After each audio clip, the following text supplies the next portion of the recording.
My ex, 32M, and I, 26F, met when I was 20, but we were only friends until we started dating 2.5 years ago. I found out last year that he had been cheating on me for basically our whole relationship with a girl, Kelsey, 30F, whom he met through a mutual friend. I broke things off after I found out and told the girl's fiancé, Dave, 35M, about their affair. Dave ended up breaking off their engagement, and Kelsey seemed nonchalant about it until she realized that my ex's money wasn't actually his. For context, my grandma left me a lot after she passed back in 2019, and my ex had been flaunting the things I'd gifted him throughout our relationship to her, even going as far as to claim that the house and antique car my grandpa left for me in his will were his. It's not something I'm proud of now that I think back on it, but I did allow my ex to walk all over me for the first month or two after I broke things off because I missed him so much. I gave him money and tried to make things work but would always get reprimanded by my parents and friends when I'd run to them crying after he ghosted me for her. I didn't officially give him up until Dave messaged me and told me that Kelsey was rubbing it in some of their old friends' faces about how pathetic I was and how desperate I was for my ex, who didn't even give a crap about me. I was really upset and asked him if he'd be willing to meet up with me because I knew that if I talked to my parents or friends about this, they'd just lecture me even more. He agreed, and the two of us met up at a random food cart place. We ended up spending most of the day just exploring and talking about how we were doing. Dave also confided in me about his relationship with Kelsey. They'd known each other for 10 years and had liked each other for most of the time they were friends, but he wasn't looking for a relationship because he was focusing on school. He had decided to give it a chance after she'd driven 12+ hours overnight to him because they talked on the phone, and he said he was feeling under the weather and was stressed from how vigorous his residency schedule was. She dropped everything to take care of him, helped clean his place, and made him some home-cooked meals after finding out that he was surviving off vending machine snacks and instant coffee. He told me in detail about how he'd never felt so loved and cared for, and how after she'd done that for him, he decided that she was the one, and that if this wasn't love, then love wasn't real. Finding out that she was cheating for the last 2 years made everything click into place. She'd been pushing off getting married, telling all her friends that she was having doubts about him. He'd been trying to convince her to go to couples counseling when I broke the news to him that she was sleeping with my ex-boyfriend.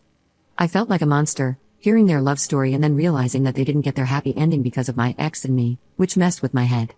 We continued to talk from time to time, checking in on each other and meeting up for a quick bite now and then. We lost contact after Kelsey somehow convinced him to take her back. I became slightly depressed after he cut me off, explaining that he was still in love with her and wanted to work things out, which meant a clean slate. I found out through some internet snooping that my ex-boyfriend cheated on Kelsey too, which was why she went back to Dave. A few months passed, and things went back to semi-normal. I started getting therapy and was about ready to put myself back out there to try the dating pool again when, around New Year's, I got a call from Dave. He was crying and asked if I was available to talk. I, of course, said yes and out of concern met up with him at his place. He broke down to me and told me about how he found Kelsey and my ex in his mom's guest bedroom during Christmas when she'd snuck him in for something quick during his family's busy holiday party. All hell broke loose when he found them in the guest bedroom after spending 20 minutes looking for her everywhere. We drank a bit and ended up sleeping together. He apologized and told me that it was a mistake and he wasn't in his right mind, that he just wanted revenge intimacy but it didn't make him feel any better after. I tried to message him platonically a few times after to see if he was alright, but he blocked me. So, I dropped it and went on with my therapy in life. I went in last week to check with my doctor since I'd been getting bad cramps and to get a new prescription refill for my birth control that I use to help with my PCOS. I had to do a usual test to double check for the possibility of pregnancy and was very surprised when it came back positive. I have been sitting on this new knowledge and contemplating if I should tell him, not tell him, or if I should even keep the pregnancy. My doctor did inform me that since I am still in the earlier stages, I am still at a big risk of having complications and losing it. So, I don't know if I should even be worrying at all about all of this since there is a chance that I could lose it, and then it'd just seem like I was trying to grab at his attention or something, especially after he'd made it clear to me that he wasn't comfortable talking to me anymore after we slept together. I haven't told anyone and have been going crazy because I don't know what to do. Update 1. A lot has happened since my original post 15 months ago. I know many people were against this, but I went through with the pregnancy, and I am forever thankful for my beautiful baby. I had originally planned to terminate, but I found myself unable to go through with the appointment. My parents were very upset with me, and my whole family disowned me. I listened to what some of you said about letting the father, Dave, know. After many failed attempts to reach out to him, I decided to go in person. Dave was not happy when I showed up at his place, but when I told him why I was there, he agreed to talk with me. Dave let me know that he'd officially ended things with Kelsey and wanted to go no contact with me because I was another tie to his past with her, but he was willing to try and figure out a co-parenting plan with me if I agreed to a paternity test first. I, of course, felt a bit bad about the paternity test part but agreed to it since we both had only been acquaintances that bonded over our trauma. Everything was honestly easy cruising until I started to spot around the 26-week mark. Myobgen explained that while spotting is normal during pregnancy, mine was heavier, and my blood sugar and blood pressure also worry them because of gestational diabetes and preeclampsia risk. After a few nights of Dave insisting on sleeping on my couch, I had him help me move some of my things to his place since he lived closer to the hospital. I'm very thankful I decided to semi-move in with him when I did because I went into premature labor at 52 weeks. I'm very thankful to have had Dave and his family as my support system. His mom would come and switch out with him at the hospital and advocate for me whenever I felt washed out or unheard. She helped me both emotionally and physically and stood by me. Dave's mom also helped me work through my emotions when all I wanted was my mom, but she and my dad had gone no contact with me after I decided to keep and have my baby. Dave's mom was an absolute godsend also because she's a retired nurse and explained things to me when we found out that my baby had respiratory problems and had SUA, single umbilical artery, and that it could have been a factor in why I went into premature labor. She stayed with Dave and me so she could help me with pumping since I wasn't able to produce milk and encouraged me when I felt like such a failure for not being able to take care of my son when he needed me most. She drove me to and from the hospital while my son was in the NICU because I was healing and so mentally and physically exhausted. I really and truly believe that I didn't fall into deep postpartum depression because she held me and helped me with each step and was always so patient with me, even when I wasn't with myself. Dave's mom would constantly remind me that nothing was our fault and no one did anything wrong, just that everyone is faced with hardships in life, and this was one we'd worked together to get through. My son graduated from the NICU and came home a month after I did. Dave's mom visited us often and helped with him since Dave and I are first-time parents. Dave's dad joked that he felt like she and I had the baby together, and he and Dave were both just background characters who make guest star appearances every now and then. Dave was working so much to build more PTO, and his mom wouldn't bring his dad along when she'd come to visit since she didn't want him to disturb me and the baby with his loudness. Dave's dad is hard of hearing and can sometimes be unaware of his volume, so he took no offense to it. Dave's siblings and family members posted a lot about our son because he was the first grandchild and the first baby in a long time. Somehow, someone must have shared a photo or something, but pictures of us reached my family, and my parents demanded I let them meet my son.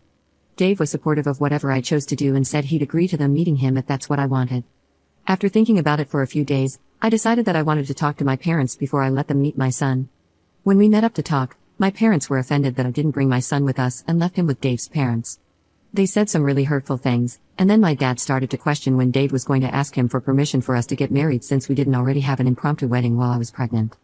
I was okay with them insulting me since I'd grown up with it and was used to it, but once my parents targeted Dave and his family, I became upset and decided it was time for us to leave. My parents did try to petition for legal visitation rights, and honestly, before this whole ordeal, I didn't even know that grandparents' rights existed, but they were denied because my son is still very young, and because both Dave and I are on good terms, are living in the same household, and they couldn't find or prove that there was any danger to our son's well-being. My family did try to reach out to us and claim that we were horrible people for denying my parents their grandchild, but no one ever seemed to be able to make a peep when Dave's family would defend us and point out that my family had disowned me and that no one cared to see if I was okay until after I had the baby and everything was handled. Dave's mom and my mom got into a verbal, almost physical, altercation after my mom made false reports to CPS and called the police to do multiple welfare checks on us. My mom was given a warning by the police for harassing us after one specific incident where she threw a tantrum and caused a scene when the police found nothing wrong in the welfare check, and they refused to listen to her demands to have my son temporarily taken away from us and put in her custody for his safety. Dave and I currently have restraining orders pending against my parents and certain family members. One of the reasons I decided to update is that about 2 months ago, a friend of Dave's asked him out for some drinks, and they ran into Kelsey, who later messaged him to tell him that she regretted the way they ended things and how hurt she was when she heard that we had a baby together, especially so soon after their relationship. Dave wouldn't talk to me about how he felt, and when I asked him, he just brushed me off or switched the conversation to a topic about our son that he knew would distract me. I noticed Dave pulling away from me and how our relationship became a bit awkward and strained after their run-in and her message.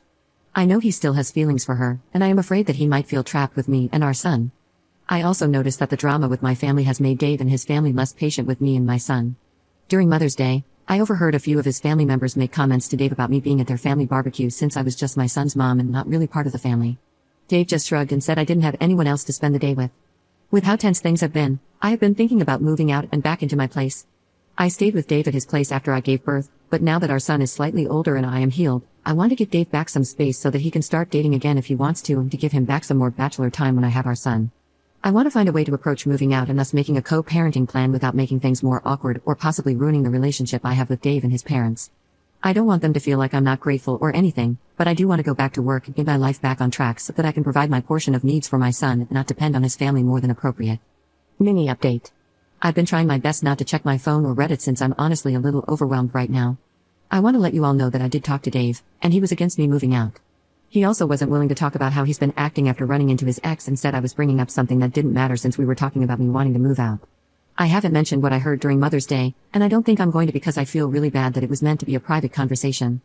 I don't think anyone meant anything bad. During our conversation, Dave told me that maybe I'm just overthinking or overreacting and that I shouldn't make big decisions like moving out. He also mentioned that because our son is a preemie, he'd prefer if one of us was a stay-at-home parent until he turned 2 to 3 years old so he could catch up with his peers. Then, once he started pre-K, we could go back to work. However, I feel like he's been trying to avoid me since the conversation, but I could also be overthinking like he said.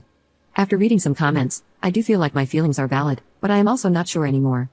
I want to do what's best for my son. I know people already think I'm dumb and that I shouldn't have had him, but I am trying to be better for my son. I feel like he's my only family left, and I really want to try to do what's best for him.